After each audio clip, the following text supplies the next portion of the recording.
The brass casings were still warm when Emily Carter bent down to collect them. Her gloved hands worked methodically across the dirt-packed training range, depositing the spent shells into her canvas bag with practiced efficiency. The Montana sun had burned hotter than this back home, but here in the forward operating base, the heat carried a different weight, thick with diesel exhaust, weapon oil, and something she could never quite name. Tension, maybe. The kind that settled into your bones when you lived close enough to hear distant artillery most nights. She was 26, lean from manual labor rather than gym workouts, with sandy blonde hair pulled back tight under her cap. The other cleaning crew members called her Carter or sometimes didn't call her anything at all. She preferred it that way. Invisible was easier. Invisible meant you could watch without being watched, and Emily had been watching the SEALs train for 3 months now. Chief Petty Officer Ryan Hayes ran the sniper team through their paces every morning at 0600. He was 34, with the kind of weathered face that came from a decade of desert deployments and mountain operations. His voice carried across the range like gravel sliding down a hillside, rough but controlled. When Hayes spoke, people listened. When he moved, it was with the economy of motion that marked true operators. Nothing wasted, nothing casual. His spotter, Jason Torres, was younger by 5 years but moved with the same deadly efficiency. Where Hayes was granite, Torres was coiled wire, quick, sharp, always scanning.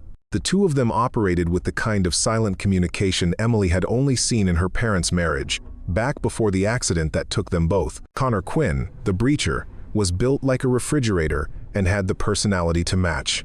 Friendly enough, but focused. These men didn't come to the range to socialize. They came to survive. Emily straightened up, pressing one hand against her lower back. The bag of brass was getting heavy. She glanced toward the observation tower where Hayes was adjusting the scope on his Mk-13 Mod 7. The weapon was a thing of brutal elegance, matte black, heavy barrel, chambered in, 300 Winchester Magnum. She'd read about it during her brief, aborted attempt at joining the marksmanship program back in Montana. That felt like another lifetime now. Her father had taught her to shoot when she was 12, deer season in the Bitterroot Valley. He'd been patient, methodical, squeeze, don't pull, let the shot surprise you. She'd been good at it, good enough that her high school shooting coach had talked about Olympic prospects.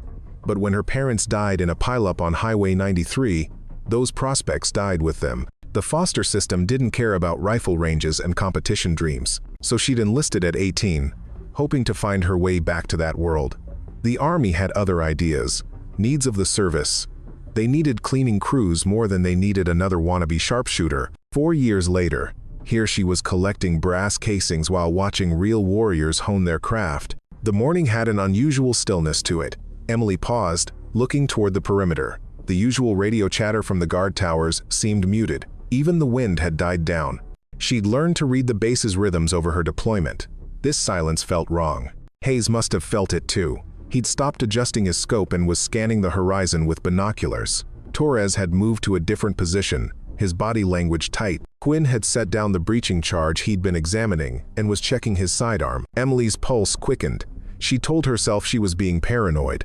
The base had been quiet for weeks. No major incidents since the failed probe of the eastern perimeter back in August. Command said the enemy had pulled back to regroup. Command said a lot of things. She bent to collect another handful of casings. The brass was cooling now, safe to handle without gloves. She was thinking about lunch, wondering if the mess hall would actually have something edible for once when the world exploded. The first mortar round hit the motor pool 200 meters away. The concussion wave knocked Emily onto her hands and knees, brass scattering across the dirt like deadly confetti. Her ears rang with a high-pitched whine that drowned out everything else. For 3 full seconds, she couldn't move, couldn't process what was happening. Then the second round hit, and the third. And suddenly the entire northern section of the base was erupting in flames and smoke. Emily scrambled to her feet, her training minimal as it was kicking in. Get to cover, find shelter. Don't become a casualty. She started running toward the nearest bunker, but another explosion lifted her off her feet and slammed her into a concrete barrier. Stars burst across her vision. Blood trickled down from a cut above her eyebrow. Through the smoke and chaos, she heard automatic weapons fire. Not outgoing, incoming. The enemy wasn't just lobbing mortars from a distance. They were here. Inside the wire, a hand grabbed her shoulder and she nearly screamed. Hayes. His face was covered in dust and blood from a gash across his cheek. His eyes were focused, deadly calm despite the chaos erupting around them. "Can you move?" he shouted over the roar of explosions. Emily nodded, not trusting her voice. "Stay with me, we're cut off from the main defenses." He pulled her toward a reinforced observation post, really just a concrete pillbox with sandbags. Torres was already there, working his radio frantically. Quinn was providing covering fire with his M4, controlled 3-round bursts toward the northern fence line where enemy fighters were pouring through a breach. "Radios down," Torres shouted. "They hit our communications tower in the first strike." "How many?" Hayes asked, checking his rifle. "At least 30, maybe more." "This wasn't a probe, Chief. This is a full assault." Emily pressed herself against the cool concrete, her heart hammering so hard she thought it might crack her ribs. She wasn't supposed to be here. She was cleaning crew. Non-combatant. The Geneva Convention had rules about this sort of thing. Those rules seemed very far away now. Hayes was scanning the battlefield through a gap in the sandbags. His jaw was tight. Emily could see him running calculations, measuring odds. Whatever numbers he was coming up with, they weren't good. "Torres, how many magazines do we have?" "Maybe 10 between the 3 of us. Plus whatever's in our current weapons." "Quinn?" 6 frag grenades, 2 smoke." Hayes nodded slowly. Then he turned and looked directly at Emily. Really looked at her, like he was seeing her for the first time despite 3 months of training under her watchful eyes. "You ever fire a weapon?" he asked. Emily's mouth went dry. "In basic. Qualified with the M16. I mean really fire." Under pressure, she thought about deer season. Thought about her father's steady hand on her shoulder. "Yes, before I enlisted." Another mortar round hit close enough to rain dirt down on their position. Quinn swore and adjusted his firing position. Through the smoke, Emily could see more enemy fighters moving up. They were organized, disciplined. This wasn't militia. This was trained infantry. Hayes grimaced and pressed a hand to his side. When he pulled it away, it was dark with blood. A piece of shrapnel from the initial barrage had caught him below his body armor. He was moving on adrenaline and willpower now. "How bad?" Torres asked, already knowing the answer. "Bad enough that I can't hold steady on a scope." The 2 SEALs exchanged a look. Some silent communication passed between them. Torres shook his head slightly, but Hayes had already made his decision. He turned back to Emily, and she saw something in his eyes that made her blood turn cold. Not fear. Operators like Hayes didn't show fear the way normal people did. It was calculation. Assessment. He was measuring her for a role she never auditioned for. "The MK-13, he said, gesturing toward his rifle propped against the sandbags. "You know what that is?" "Yes," she whispered. "There's a heavy weapons team setting up on that ridge." He pointed toward a low hill about 600 meters out, 45 degrees northwest. "They're getting ready to drop mortars right into our defensive positions. If they succeed, everyone in the southern compound dies. Marines, medics, support staff. Everyone." Emily stared at him. Surely he wasn't suggesting. "I can't make the shot," Hayes continued, his voice steady despite the chaos around them. "Torres is a spotter, not a primary shooter. Quinn's a breacher. You know what that leaves." "I'm not," Emily started, but Hayes cut her off. "I've watched you watching us for 3 months, Carter. I've seen how you track our shooting patterns, how you check the wind flags without even thinking about it, how your eyes follow our sight lines like you're making calculations in your head." Emily opened her mouth, closed it again. He'd noticed. All this time, she'd thought she was invisible. "I can't give you a choice," Hayes said quietly, "because there isn't one. That weapons team will fire in about 3 minutes. We're pinned down. You're the only one who can take that shot." He reached for the MK-13, his movements careful despite his injury. The rifle was magnificent, up close, brutal and purposeful, with a Schmidt and Bender scope that probably cost more than Emily made in 6 months. Hayes checked the chamber, confirmed the round, then held it out to her. "It's zeroed for 600 meters. Wind is about 8 miles per hour from the east. You'll need to compensate 1 mil left. Trigger pull is 3 pounds. The recoil will surprise you even if you're ready for it." Emily's hands were shaking as she took the weapon. It was heavier than she expected, the weight of it somehow both reassuring and terrifying. This wasn't a deer rifle. This was an instrument designed for one purpose only. "I can't," she said, hating how small her voice sounded. Hayes moved closer, his eyes locked on hers. When he spoke, his voice carried a weight that cut through her panic. "Yes, you can. Because if you don't, we all die. Every person on this base. That's not pressure, that's just fact. Now, get into position. Torres had stopped trying the radio and was watching her with an expression Emily couldn't read. Quinn glanced back from his firing position, saw what was happening, and gave a single sharp nod before turning back to lay down suppressing fire. Emily's body moved before her brain caught up. Muscle memory from a lifetime ago took over. She went prone, settling the rifle against her shoulder. The scope came up to her eye. The world narrowed down to circles and crosshairs and distant figures. She could see them now, the weapons team. 4 men arranging mortar tubes, working with the efficiency of trained soldiers. They had no idea death was looking at them through a Schmidt and Bender scope at 600 meters. "Breathe," Hayes said beside her. He lowered himself down with a grunt of pain, settling into the spotter role despite his wound. In through the nose, out through the mouth. "Let your heart rate come down." Emily tried. Her pulse was hammering at what felt like 200 beats per minute. How was she supposed to make a precision shot like this? Wind steady at 8 miles per hour. Just 1 mil left, like I said. That's clicking the windage knob there. 3 clicks. Her fingers found the turret, made the adjustment. The crosshairs shifted slightly. Range is 600 meters. You're zeroed for that, so no elevation adjustment needed. Target is the one on the left. He's the team leader. You take him out, the others will panic. Buy us time. Emily found the target in her scope. He was maybe 35, bearded, wearing mixed military gear. He was checking his watch, probably timing something. In another life, he might have been someone's father, someone's husband. "Don't think about that," Hayes said, reading her somehow. "Think about the Marines sleeping in that barracks. Think about the medics treating wounded. Think about everyone who dies if you don't take this shot." Her father's voice echoed across the years. A sniper shoots with their heartbeat, not their eyes. Emily slowed her breathing. In, out, in, out. The world contracted down to the space between heartbeats. She found the rhythm, that place between one breath and the next where the body was still. On scope, she whispered. "Send it," Hayes replied. Emily squeezed the trigger. The surprise of the shot, just like her father had taught her, was still there even after all these years. The MK-13 roared and kicked against her shoulder. The scope lifted from her eye for a fraction of a second. When she found the target again, he was down. The other 3 members of the weapons team were frozen, trying to process what had just happened. One of them started to turn, searching for the shooter. "Reload," Torres said, appearing at her other side with a stripper clip. "You've got 4 more rounds in the magazine, plus this. Make them count." Emily's hands were steadier now, riding a wave of shock and adrenaline. She worked the bolt, chambering another round. The first shot had been luck, instinct, muscle memory from a lifetime ago. The next shots would determine whether she was a shooter or just someone who'd made one impossible shot. The enemy was reacting now.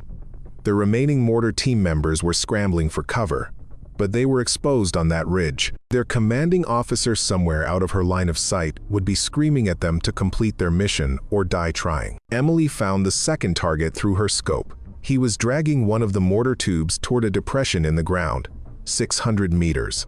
8-mile-per-hour wind. She made the minute adjustments Hayes had taught her in 30 seconds, adjustments that would have taken her weeks to learn in normal training. The second shot was cleaner than the first. The target dropped the mortar tube and went down hard. "Jesus Christ," Quinn muttered from his position. "Chief, where'd you find her?" "She was hiding in plain sight," Hayes replied, a note of something like pride in his voice despite the pain he had to be in. 2 for 2, Carter. You're doing good. Keep going."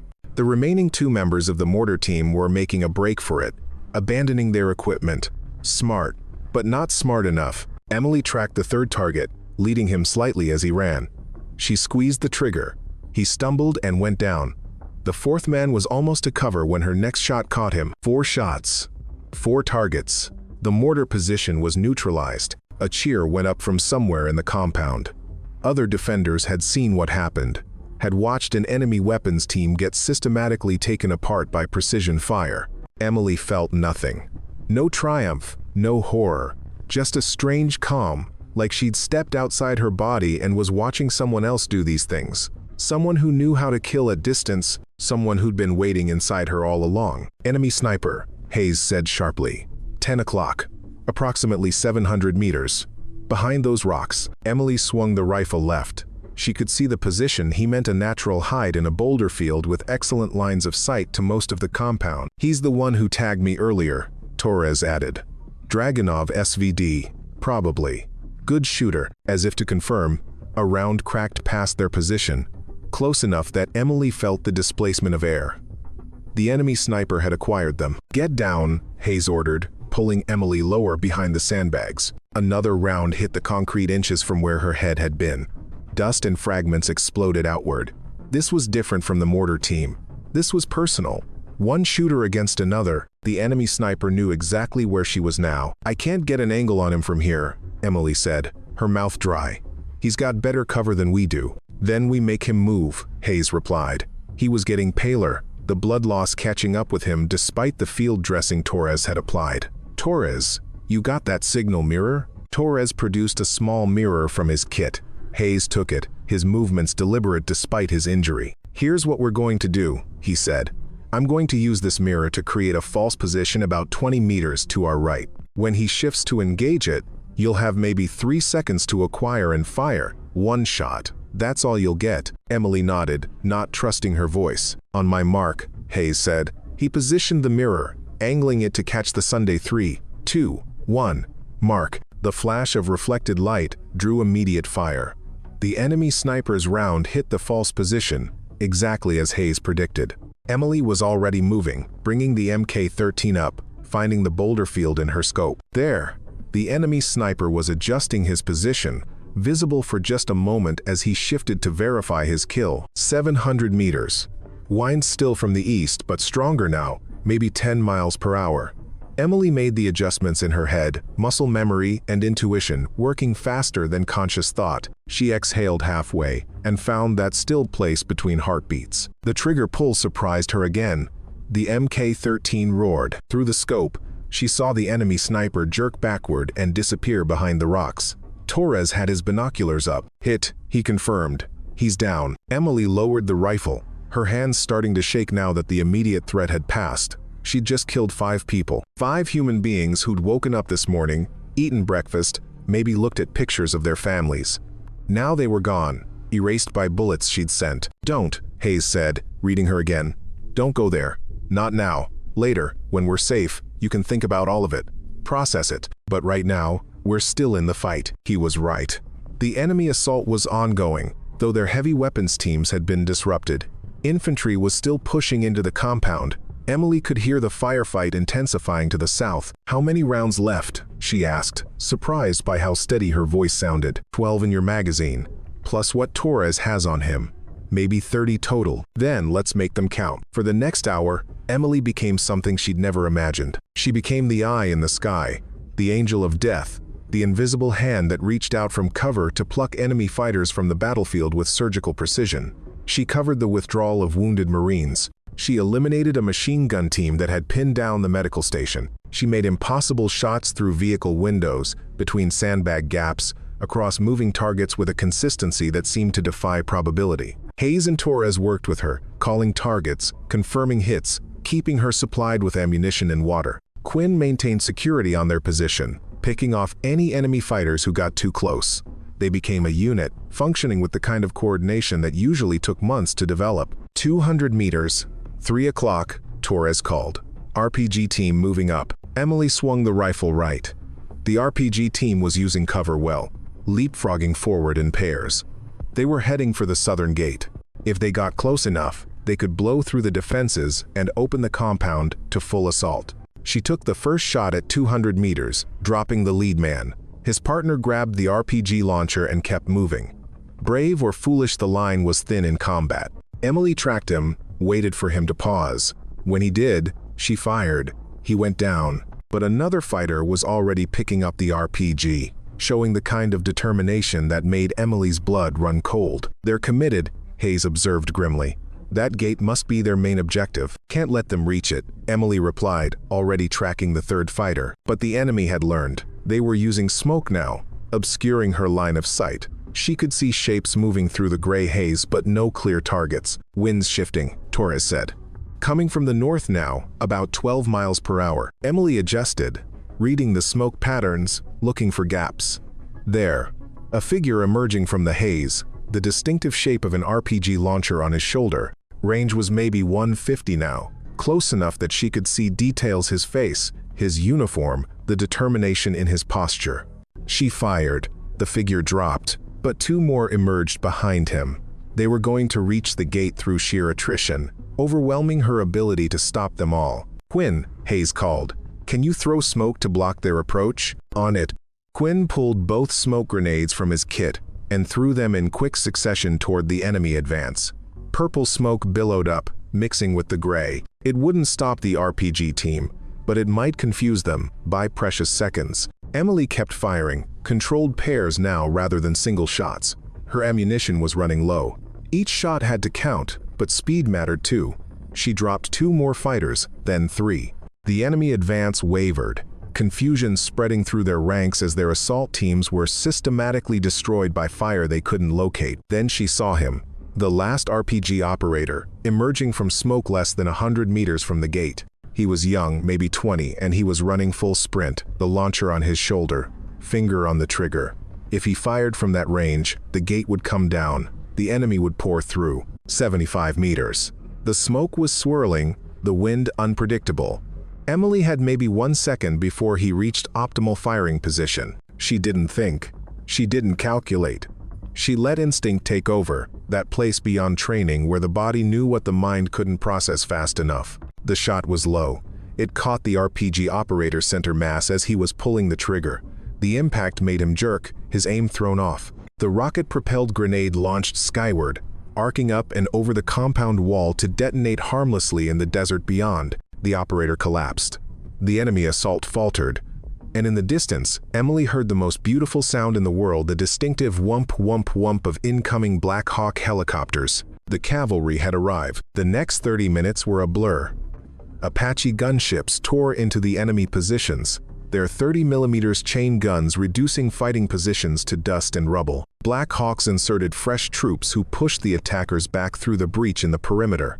The enemy assault broke, turning into a rout, then a desperate retreat. Emily stayed on the rifle until Hayes physically pulled her off it. "Stand down, Carter," he said, his voice rough. "It's over." We held. She looked at him, really looked at him for the first time since the shooting started. He was gray under the dust and blood, barely standing. Torres wasn't much better. He'd taken a round through the meat of his shoulder at some point, though Emily hadn't noticed when. Quinn had a nasty gash across his forehead and his left arm hung at an odd angle. "You're all hurt," she said stupidly. "And you kept us alive long enough for help to arrive," Torres replied. "I counted 23 confirmed kills from your position. 23. Most elite snipers don't rack up those numbers in their entire careers." Emily looked down at the MK-13 still cradled in her arms. The barrel was hot, the scope slightly knocked out of alignment from the constant recoil.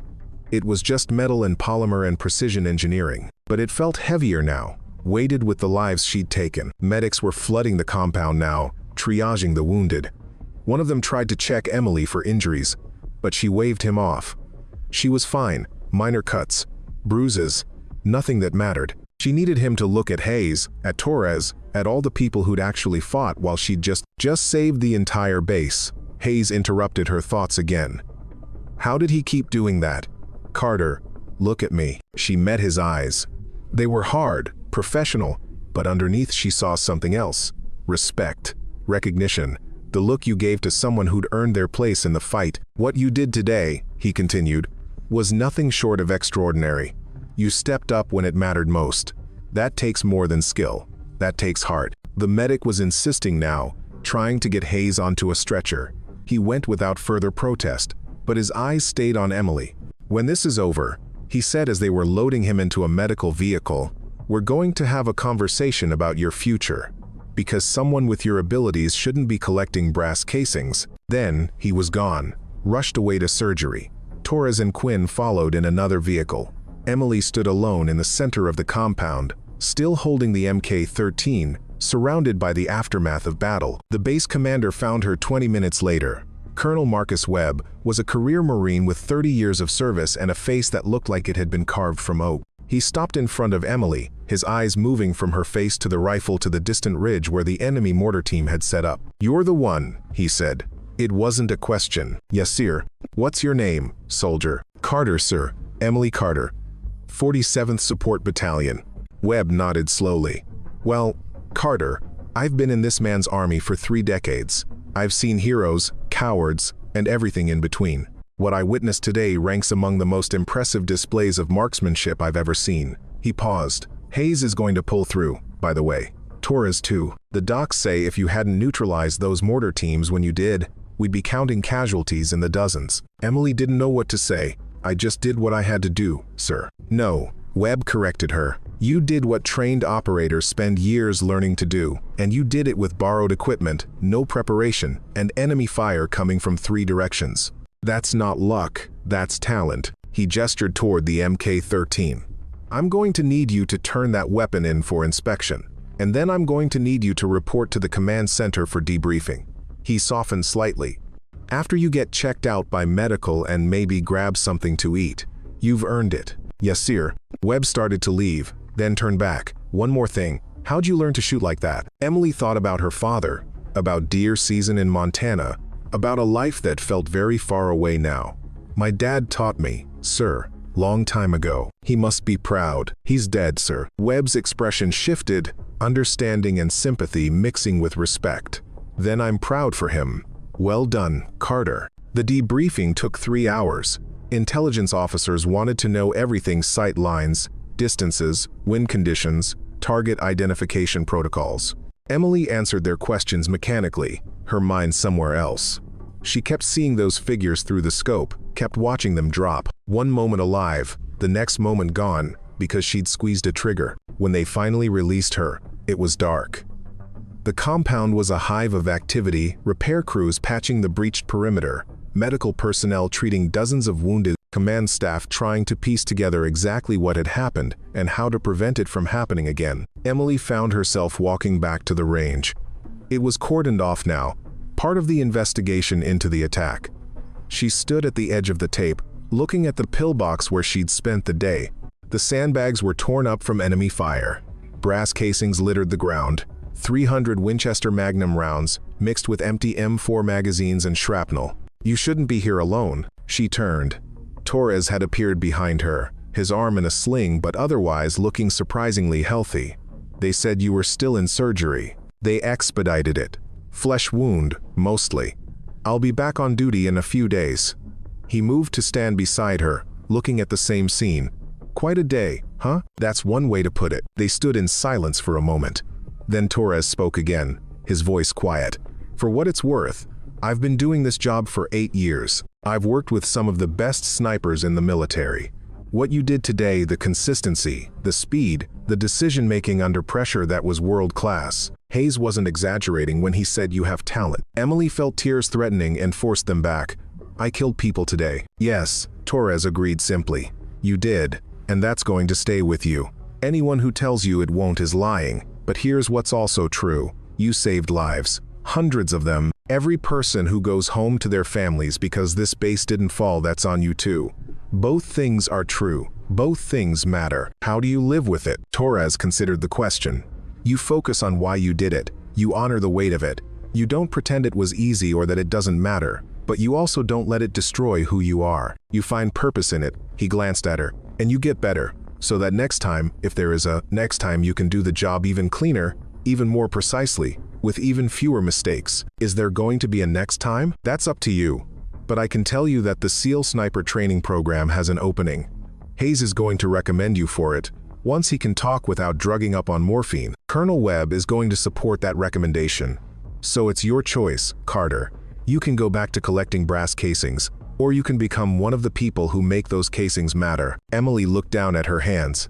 They were scraped and bruised from being thrown against concrete, but they were steady now. No shaking, no tremors. Whatever she'd tapped into today, it was still there, waiting. What if I'm not good enough? She asked quietly. Torres actually laughed. Carter, you just went toe-to-toe with a trained enemy sniper and won. You protected an entire compound with precision fire under conditions that would make most professionals crack. The question isn't whether you're good enough. The question is whether you're ready for what comes next. What does come next? Training. Real training. Learning everything you don't know yet, and there's a lot you don't know, while honing what you already do. It's going to be the hardest thing you've ever done. It's going to push you past limits you didn't know you had. But at the end of it, You'll be one of the most lethal operators in the military." He paused. "And you'll be doing something that actually matters." Emily thought about her father, about those mornings in Montana when the world was just her and him and the rifle, about the dreams she'd had before life took them away. Maybe this was the universe giving her a second chance. Maybe this was what she'd been moving toward all along. "Tell Hayes I'm interested," she said finally. "When he wakes up, tell him I want in." Torres smiled. "I'll do that. But I think he already knows." 3 weeks later, Emily Carter stood in the pre-dawn darkness at the Special Operations Training Facility in Virginia, her duffel bag at her feet and a folder of transfer orders in her hand. The MK-13 she'd used that day had been returned to Hayes, but a new one waited for her in the armory, zeroed, calibrated, and ready. Around her, other candidates were assembling. Most were male, all were from combat units, and every single one of them had the hard eyes of people who'd already proven themselves in the field. They looked at her with varying degrees of curiosity, skepticism, and dismissal. She was young, female, and came from a support unit. As far as they were concerned, she didn't belong here. Emily didn't care. She knew what she could do. She'd proven it when it mattered most. Hayes appeared from the training building, walking with a slight limp but otherwise looking fully recovered. He spotted Emily and made his way over, his expression unreadable. "Carter," he said simply. "Chief," she replied. "You ready for this?" She thought about that day on the range, about the weight of the rifle, the precision of the shots, the lives saved and taken, about how completely right it had felt, how perfectly the pieces had aligned in those crucial moments. "Yes, sir," she said. "I'm ready." Hayes almost smiled. "Almost. Good. Because the real work starts now. Everything you did that day that was pure instinct and raw talent, now we're going to forge that into something that can perform consistently, in any condition, against any target. You're going to fail. You're going to question yourself. You're going to want to quit. And if I don't quit?" This time he did smile. "Then you'll become the kind of operator that legends are made of. The kind who doesn't just save bases, she shapes the battlefield itself." He handed her a patch, the trident insignia of Naval Special Warfare Command. "Welcome to the program, Carter. Try to keep up." As the sun rose over the training facility, casting long shadows across the range, Emily Carter picked up her duffel bag and walked toward her new life. Behind her, the person she'd been invisible, uncertain, waiting faded into memory. Ahead of her lay challenge, purpose, and the chance to become something extraordinary. She'd been just cleaning the range, until enemy attack began and a SEAL handed her his sniper rifle. And in that moment, everything changed. But this wasn't an ending. This was barely the beginning. The real story, the one about how a support battalion cleaning crew member became one of the most effective snipers in modern military history, was just starting to unfold. Emily smiled as she walked toward the armory. She had work to do, and this time, she'd be ready for it.